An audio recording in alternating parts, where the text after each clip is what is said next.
Have I got a story to tell you? Have I got a good news story to tell you? Unlike the Rochester trip where some clown ruined the experience, I've just had the most amazing experience dealing with an agency that helps refugees here in central Pennsylvania. Now, the case officer who contacted me found me through social media and has been watching my videos and wanted to meet me about South Africans coming over because he's never had anyone from Africa be a refugee before. And he has a lot of cases, and he asked me to come in and meet with him. So I was a little skeptical initially because just the way he contacted me, but it turns out that I'm the one that's mistaken. The number he used was one that I've actually published. I didn't realize that. Anyway, fascinating situation here, ladies and gentlemen. In Harrisburg, an amazing agency that was founded a long time ago. I met Cubans, Vietnamese, Ukrainians, Afghans, absolutely amazing. So the gentleman who's responsible for the South African families that will be coming to central Pennsylvania really has his head screwed on straight. He's not an alarmist. He doesn't have any bigotry in his heart. He really seems to care about the folks he's supposed to help. And he got plans. He's trying to sort out, he's already working out how he's going to make sure that at minimum, at least every 2 weeks, he talks to these people during the 3 months that he provides assistance to them. This is what it's supposed to be. This is how it's supposed to work. I mean, my heart is soaring right now for the South Africans who'll be coming over here, because if you're coming to central Pennsylvania and you get linked up with this service, this agency, which I'm not going to mention by name right now, but if you get linked up with them, you are in the hay, man. You are going to be golden. It's some good news. I got to tell you, really, really impressed. Now, I mean, that's my first impressions. You know, first impressions can be wrong, so I'll allow for that. But I met the director of the place, a fantastic gentleman, and the case officer who will be welcoming the South Africans. And I do have a little news here for those listening. Are you ready for this? This fiscal year, there will be 50 South African families coming to central Pennsylvania. 50. 50.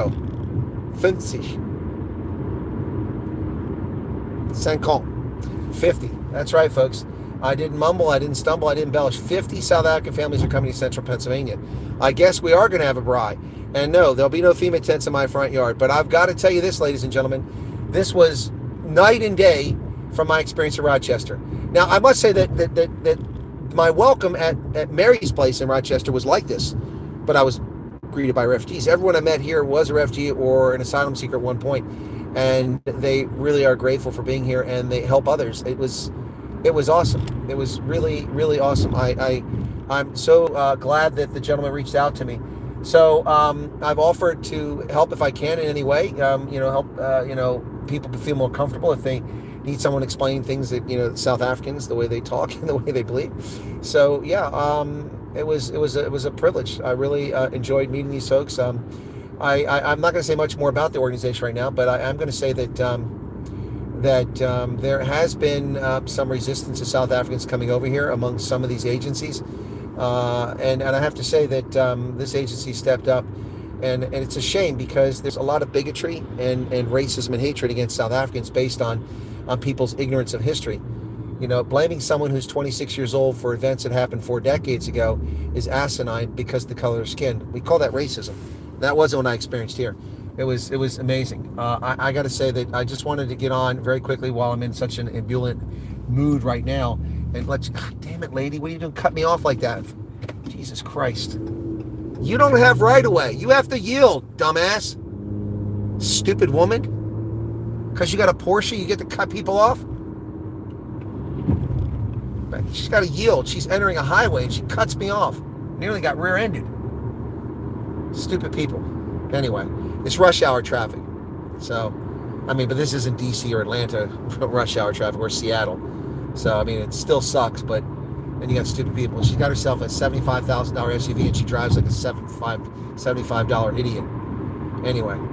Yeah, so I can't be looking at the chat right now because I've got to pay attention to this road. So I just want to let you guys know that absolutely amazing experience. I'm really heartwarmed at this experience and meeting these people. I'm so grateful that they asked me to come in.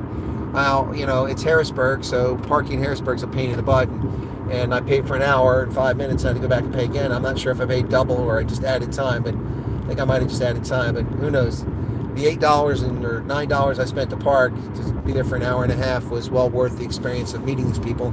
Next time I'll get there a little earlier and try to find a cheaper option for parking if I go there again. But yeah, it's this is how it's supposed to be. When we offer refuge to people who come to our country, whether you want them here or not, it doesn't matter. The politicians made a decision. And so if we're going to have them here, now I want one of these. She's got a Porsche Cayenne, it's red. I want one. All right, it's time to start super chatting, guys, so I can buy a Porsche. Well, that looks awesome. She doesn't deserve it. Give it to a good driver. That is a sweet looking ride. Man, I don't really pay much attention to Porsche Cayennes because I figure it's out of my price range, but that is a nice looking car. I'll bet there's a lot under the hood too. Anyway, yeah, so so this was a really good experience. It was amazing, and this organization's been around for decades, and they've been helping people in central Pennsylvania, and they just seem to want to help. It's amazing what they do. So night and day from my experience in Rochester, and that's what I want to say. I'll let you guys know that it's very different than the experience was in Rochester, and I'm happy to have done that. Again, the gentleman who's the director said to me, "Where do you find the time?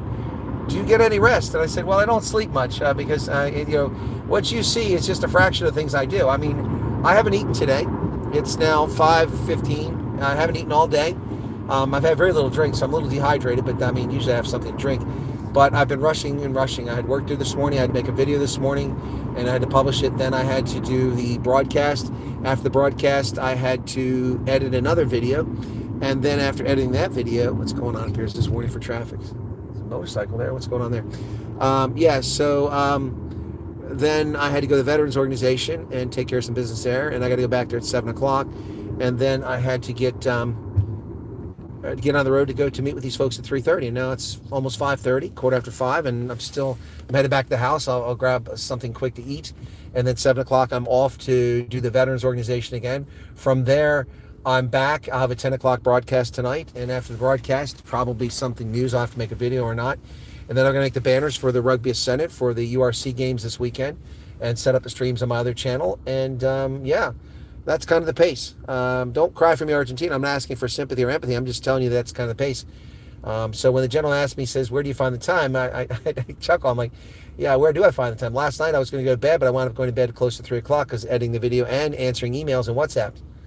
I'm also getting, it's amazing to see people slander me on their crappy Facebook channels and make all these bogus claims that I'm making money off refugees and they're challenging my integrity and all this stuff. They have no idea the time that I devote to people and the resources and money that I either do myself or that I marshal from other folks. And I'm going to announce this right now. I'm going to ask when I do my program tonight and tomorrow if a South African can start a GoFundMe account to raise some money for food socks. I'm not saying they need it, but you and I, and food socks have been helping a lot of South Africans in a bind beyond what they normally do, related to the refugee program specifically. And Food Socks has already delivered 14,350 Rand of meals. 14,000. Now, I don't know if that's a wholesale cost or that's a retail cost. I'm assuming it's retail cost, but even if it's the wholesale cost, that's even worse. That's a lot of revenue they've given up giving food away for free. And that doesn't even include the shipping charge, or maybe it does include shipping charge. But the point is 15,000 Rand already, and we've helped a number of people, but not thousands. So I'm not going to start the GoFundMe because then I'll be fraudulently accused by scumbags who will spread lies, and people in South Africa believe any bullshit you tell them. So I'm going to ask someone else to do it and then raise the money, and then they turn the money over to Food Socks Charity, which has a different name, and then, to help out. And another thing I might do is just do a broadcast and just try to raise money on Super Chats on my channel, and then I'll eat the cost of YouTube taking the 30%, and eat the cost of the taxes I pay for 50% of what's left, and we'll take the money raised and I'll transfer it in a donation to Food Socks so that we can help feed more people. It's amazing to see these jealous, hateful, spiteful, idiotic, stupid people and the things they post. It just kills me. Whatever. Good deeds never go unpunished, that's for sure. And if I ever doubted that, this refugee experience has definitely proven that. Good deeds never go unpunished.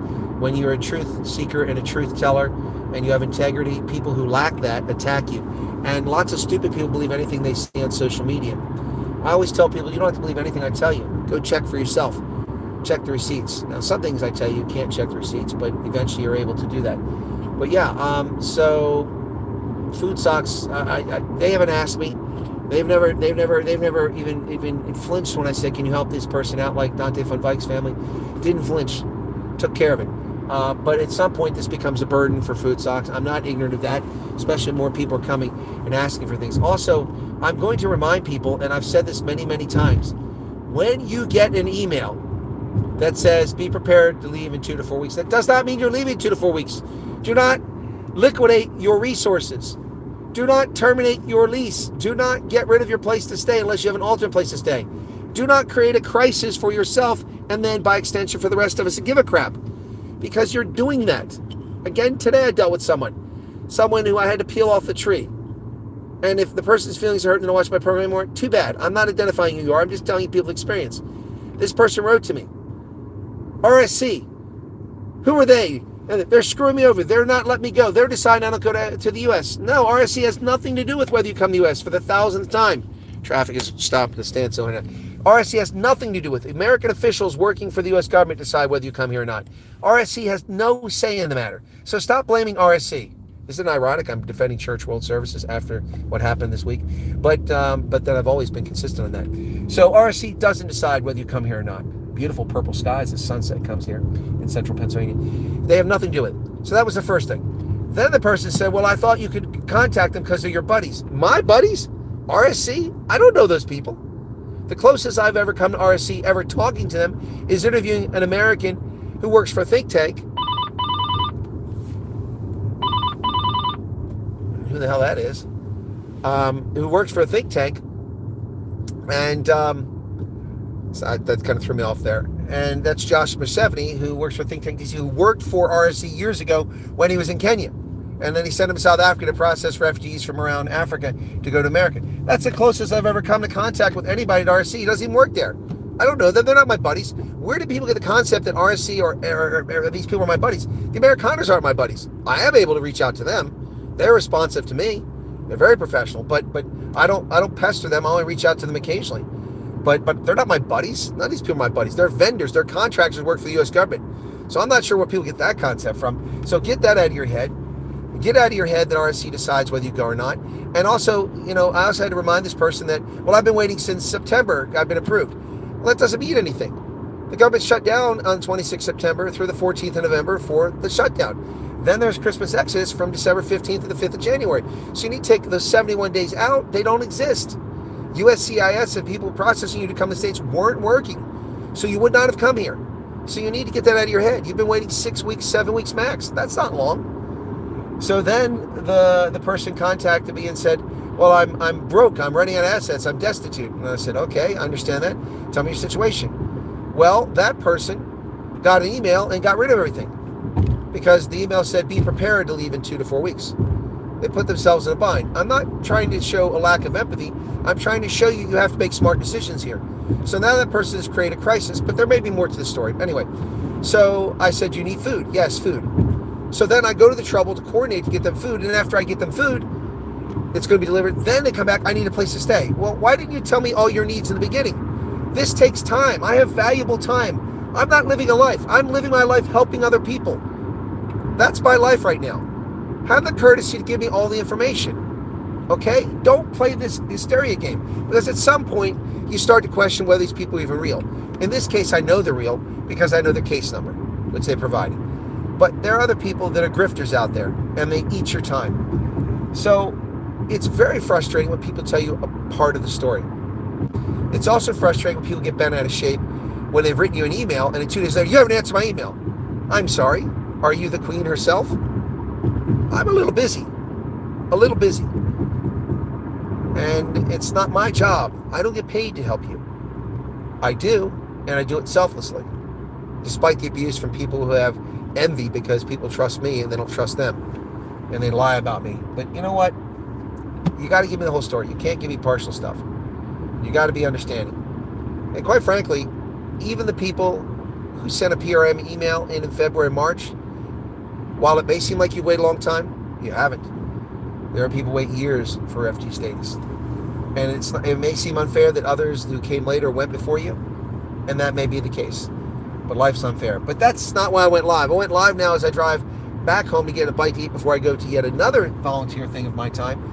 I'm doing this live to tell you that I was invited to a refugee service center this afternoon. I went there. A gentleman invited me. He found my social media some time ago. He's never handled any Africans, and now he's being handed cases for South Africans that are coming here. 50 families. 50 families. Now, bear in mind, a family could be one person or 5 or 7 people. So I don't know how many South Africans, but Central Pennsylvania, during this fiscal year, over the next 10 months, is going to get 50 South African families that are coming here. So, a bride? We're going to have a bride, PA? Maybe.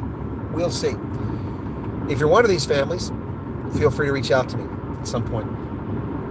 I've offered to help this agency pro bono, free of charge, no charge, to help them, help the South Africans get acclimated and understand what's going on here. So for all you scumbags that lie about me and tell fairy tales because you're malicious, evil bastards, keep telling you fairy tales. The truth wins out every time. Every time. Anyway, so there you have it, folks. That's what's going on in Central PA tonight. And I am, I'm over the moon right now. When you meet good people who care about other people, who care about the truth and care about doing what's right, moral, and just, it really lifts your spirits.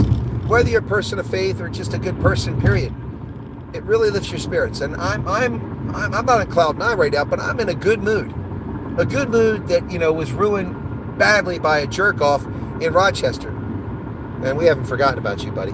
We haven't forgotten about you. We haven't forgotten about the investigation or the congressional inquiry that was initiated by someone else, not by me. I am tempted to contact my congressman. I know him personally. Scott Perry's my congressman. I know him. Retired Brigadier General from the Pennsylvania National Guard. I know Scott, and I am very tempted to contact him about this. Very tempted to contact him about this. But I haven't done a congressional. But that's my prerogative as an American. So, there's a phrase, if you F with the bull, you get the horns. Well, that guy shouldn't have been such a jerk, and Church World Services should have been responsive. The whole issue could have died on the vine. But for a company that gets $180 million, now sunlight, the best antiseptic, is going to shine on you. Going to be shined on you. If you've done nothing wrong, then you have nothing to worry about. If you've done nothing wrong, you don't have to be abusive towards people and ignore them. But I'm finding out from others who've reached out to me from around the country, not refugees, but other refugee assistance offices, that this is not a one-off problem with Church World Service. I'm not making that claim. I'm just telling you what I've heard from others. So, again, we'll run these things down as best we can. But 50 South African families are coming here. 50 are coming here. That's exciting stuff for the South Africans, and I wish them all well. But again, don't pitch your FEMA tent in my front yard. Well, take your nonsense down the road, as the song says. Anyway, yeah, but I'll tell you what, I'm getting kind of lightheaded and pretty darn hungry because it is going on 5:30 and I got 90 minutes to my next meeting. So there's a copper, and I'm going to speed limit, so you're not going to get me, buddy. I want to give a ticket out. He's sitting there trying to give people tickets. Yep. Speed gunning. Yep, it's rush hour. Good time to catch the speeders. So you're not going to get me, Homer. Nope, I'm following the rule. I'm following the law. That song, I Fought the Law and the Law Won. Well, I don't fight the law. I'm a law-abiding citizen. Always have been. But man, the purple skies are looking gorgeous tonight. I wish I could show them to you, but I can't. Yeah, absolutely gorgeous over here to the southeast. Just beautiful. We get this with clouds and the tint from this elevation as the earth tilts in the wintertime this direction. But yeah, folks, I just wanted to come on and let you know some really good stuff happening here. And I don't know how many people have been chatting. I can't see that, but let me see if there's a lot of people are just... No, I can't do that on my phone. So anyway, yeah, cool beans, huh? How was that? Pretty exciting stuff, huh? So again, when you meet people that care and have a passion for what they're doing, it really is awesome. I really found that interesting to talk to these people. Lovely people. So yeah. Anyway, like I said, we need to look at either doing some super chats or doing a GoFundMe. The difference GoFundMe will take a lot less than YouTube will take and the taxman will take from me. But in the past, we've donated money that way. I've made up some of the difference. But if this turns out to be a lot of money, I can't donate a whole lot. So you got to be careful here. I mean, there's only so much blood in a turnip. You can't get blood. We can't get any blood from a turnip. That's the phrase. You can't get blood from a turnip. Anyway, oh my goodness, I'm starting to get hungry. But I'm not hangry because I'm not angry. So what would be happy, hungry? Happy? Am I happy? Anyway, so I'm not sure, but yeah, so this is good news, and at least here in central Pennsylvania, some people are going to get the help that they're entitled to, that they deserve, and from someone that cares. The gentleman I met seems to be deeply concerned and caring. That's why I wanted to meet with me. So yeah, it was pretty cool, but because of my schedule, I had to pick a late afternoon, which meant I got some traffic, but still, it's only been about a 25-minute drive. It's about a 20-minute drive normally. So despite the traffic, I'm back. Ooh, now somebody in front of me's got a Mercedes SLE 460, it looks like. I want that now. Forget the Porsche. Look at that sexy SUV. Man, those tires are like this freaking wide. They're wide. Good Lord, I could really have fun in that SUV. Dual exhaust. It's polar white. Yeah, I've never had a Mercedes. I'm not a big fan of Mercedes-Benz. Daimler-Benz, I've driven Mercedes rental cars and other cars before, but never owned one. I wasn't really impressed with them. No, I've been in a Porsche and I've been impressed with their stability. But I really like the Audi Quattro. But I mean, I don't have money for these things. It's nice to dream, eh? It's nice to dream. I want this. I'd like that. But their turn signals are really tiny. It's like 3 little lights flashing and they're inside of a red circle. They're tiny. But yeah, that Mercedes is sexy. Yeah, anyway, so all right, yeah, tomorrow is the sentencing for Julius Malema, and I'm curious to see what he gets. We'll talk about that. Hopefully it won't interfere with rugby, because priority on the rugby. That is a nice SUV. Okay, that guy's turning, but I have right away, so I'm going to go. Whoops, he keeps going forward. Stop, buddy. Okay, all right. So we hit the 20-minute mark on this one. 1,100 people tuned in. Thanks for tuning in, folks.